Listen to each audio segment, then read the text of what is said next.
ಒಮ್ಮೆ ಬ್ಯಾಸಗಿ ಸೂಟಿ ಒಳಗ ಒಬ್ಬ ಹುಡುಗ ತಮ್ಮ ಅಜ್ಜನ ಮನೆಗೆ ಹೋಗಿದ್ದ.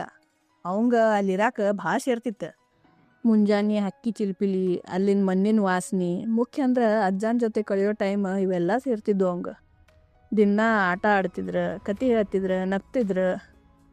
ಒಂದು ದಿನ ಆ ಹುಡುಗ ಕೇಳಿದ, ಅಜ್ಜ, ನಾ ದೊಡ್ಡವ ಆದ್ಮೇಲೆ ಸಕ್ಸಸ್ಫುಲ್ ಆಗ್ಬೇಕು, ಸಕ್ಸಸ್ ಹೆಂಗೆ ಸಿಗ್ತೈತಿ ಹೇಳ್ತೀರೇನ? ಅಜ್ಜ ನಕ್ಕೊಂತ ಹೇಳಿದ್ರ, ಹೇಳೋದಿಲ್ಲ ಮಗ, ತೋರಿಸ್ತೇನೆ ನಡಿ. ಅವ್ರ 2 ಸಣ್ಣ ಗಿಡ ತಂದ್ರ. ಒಂದು ಮನ್ಯಾಗ ಮಡಿಕೆ ಒಳಗೆ ನೆಟ್ರ, ಇನ್ನೊಂದು ಗಿಡ ಹೊರಗಿನ ಅಂಗಳದಾಗ ನೆಟ್ರ. ಮತ್ತು ಅಜ್ಜ ಕೇಳಿದ್ರ, ಏನು ಮಗ, ಯಾವ ಗಿಡ ದೊಡ್ಡದಾಕೈತಂತ ಅನ್ನಿಸ್ತೈತಿ? ಹುಡುಗ ಹೇಳ್ದ, ಮನ್ಯಾಗಿನ ಗಿಡ ಅಜ್ಜ, ಯಾಕಂದ್ರೆ ಅದು ಬಿಸಿಲು, ಮಳೆ, ದನ ಕರ ಇವೆಲ್ಲದ್ರಿಂದ ಬಚಾವಾಕೈತಿ. ಹೊರಗಿನ ಗಿಡಕ್ಕೆ ಕಷ್ಟ ಜಾಸ್ತಿ ಅಲ್ಲೇನ? ಅಜ್ಜ ನಕ್ಕೊಂತ ಹೇಳಿದ್ರ, ಸರಿ ನೋಡುನ್ ತಗೋ. 4 ವರ್ಷದ ನಂತರ ಹುಡುಗ ಮತ್ತೆ ಅಜ್ಜನ ಮನೆಗೆ ಬಂದ. ಮತ್ತೆ ಕೇಳಿದ, ಅಜ್ಜ, ಸಕ್ಸಸ್ ಬದ್ದಲ್ಲಿ ಹೇಳ್ತೀನಂತ ಹೇಳಿದ್ರಲ್ಲ, ಆದರೆ ಹೇಳಲಿಲ್ಲ. ಅಜ್ಜ ನಕ್ಕೊಂತಂದ್ರೆ, ಹೌದು, ಈಗ ತೋರಿಸ್ತೇನೆ ನಡಿ. ಮೊದಲ ಮನ್ಯಾಗಿನ ಗಿಡ ತೋರಿಸಿದ್ರೆ, ಸ್ವಲ್ಪ ಬೆಳೆದಿತ್ತು, ಸಣ್ಣ ಮರ ಆದಂಗೆ ಆಗಿತ್ತು.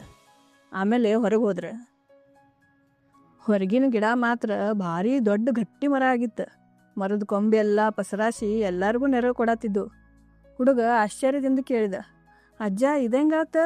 ಹೊರಗೆ ಎಷ್ಟೆಲ್ಲ ಕಷ್ಟ ಬಂದಿರ್ಬೇಕು, ಮತ್ತು ಇದು ಹೆಂಗೆ ಇಷ್ಟು ದೊಡ್ಡದಾತ? ಅಜ್ಜ ಹೇಳಿದ್ರೆ, ಹೌದು ಮಗ, ಹೊರಗಿನ ಗಿಡ ಬಿಸಿಲು, ಗಾಳಿ, ಮಳೆ ಎಲ್ಲನೂ ತಡ್ಕೊಂಡೈತಿ. ಎಲ್ಲ ಕಷ್ಟಗಳದನ್ನು ಸಾವಕಾಶ ಗಟ್ಟಿ ಮಾಡ್ಯಾವ. ಬೇರೆ ಆಳಕ್ಕೆ ಹೋದು, ತೊಗಟಿನೂ ಗಟ್ಟಿ ಆಯ್ತು.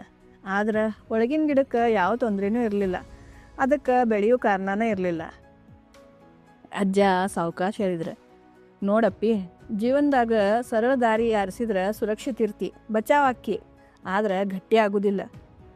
ಯಶಸ್ಸು ಬೇಕಂದವ್ರು ಸವಾಲು ಎದುರಿಸ್ತಾರೆ, ಕಷ್ಟ ಸಹಿಸ್ಕೋತಾರೆ. ಪ್ರತಿಯೊಂದು ಸಮಸ್ಯೆ ಅಡ್ಡಿ ಅಲ್ಲ, ಅದು ಯಶಸ್ಸಿಗೆ ಹೋಗೋ ಮೆಟ್ಲು. ಹುಡುಗ ಆ ಮರ ನೋಡ್ಕೊಂತ ನಕ್ಕೊಂತ ಅಜ್ಜನ ಮಾತು ತಿಳ್ಕೊಂಡ.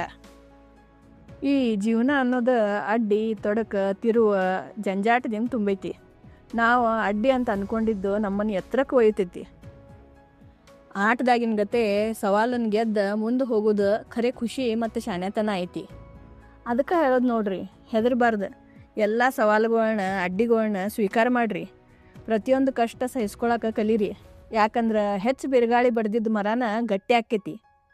ಹಂಗಾರೆ ನೀವು ಹೇಳ್ರಿ, ನಿಮ್ಮ ಮುಂದೆ ಬಂದಿದ್ದ ಯಾವ ಕಷ್ಟ ನಿಮ್ಮನ್ನು ಗಟ್ಟಿ ಮಾಡಿತಂತ ಕಮೆಂಟ್ಸ್ನಾಗ ಬರೀರಿ. ಮತ್ತು ಇಲ್ಲೇ ಭೇಟಿ ಆಗೋನು ನನ್ನ channel Kannada tales by Alka ಮೇಲೆ. ಕೇಳ್ಕೊತೀರಿ ಮತ್ತು ನಿಮ್ಮ ಮಾತನ್ನು ಹೇಳ್ಕೊತೀರಿ. ಜೈ ಹಿಂದ್.